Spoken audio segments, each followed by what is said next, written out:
Hello, everyone.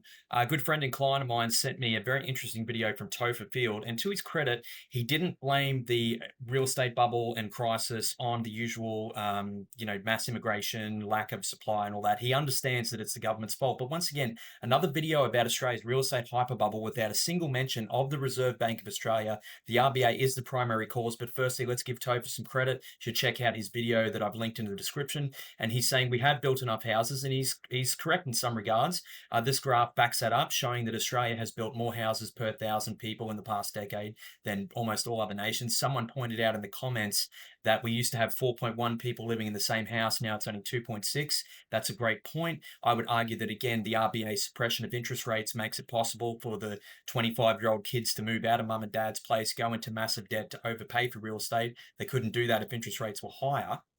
Now, real estate's a function of debt, and I understand there's many reasons for correlation on this chart, but we can see the average loan size, the mortgage size versus the price of houses. Look at the correlation over a 30-year period. Our ability to borrow money to overpay for real estate or borrow larger sums of money is the primary driver of pushing prices up, and the Reserve Bank of Australia sets the interest rate. If interest rates were 10%, we wouldn't be able to go from borrowing an average of 384,000 in 2014.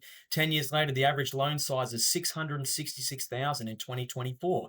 Again, a function of low interest rates from the RBA, allowing us to borrow more money to overpay for the real estate. If we come across to the next graph, we can see Australian banks, 63% of their loan portfolio is residential mortgages. That's not the case in other countries. This is an Australian phenomenon, and we have a massive real estate hyperbubble fueled by suppressed interest rates from the RBA. And just stick with me for a thought experiment. Imagine if the RBA had left interest rates at 10.5%, where they were in 1991.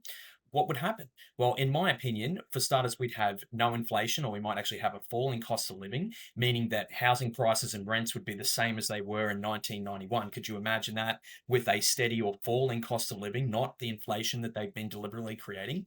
It destroys negative gearing. Most landlords are negatively geared, meaning the rent they collect is less than what they spend to pay the mortgage, to pay the insurance, the maintenance, etc. They rely on capital growth. If the RBA is not creating inflation, then it destroys the landlord speculation model. It wouldn't have all this real estate speculation with landlords accumulating 50 properties. It rewards working class folk. Now they can earn 10% on their savings while they save for a deposit for a house, and they don't have to save as much because the cost of the house is lower. Helps working class people. And then, of course, Topher's argument about we don't make affordable houses anymore. Well, if interest rates were high, we'd have to build smaller and more easy to afford houses. Cheers.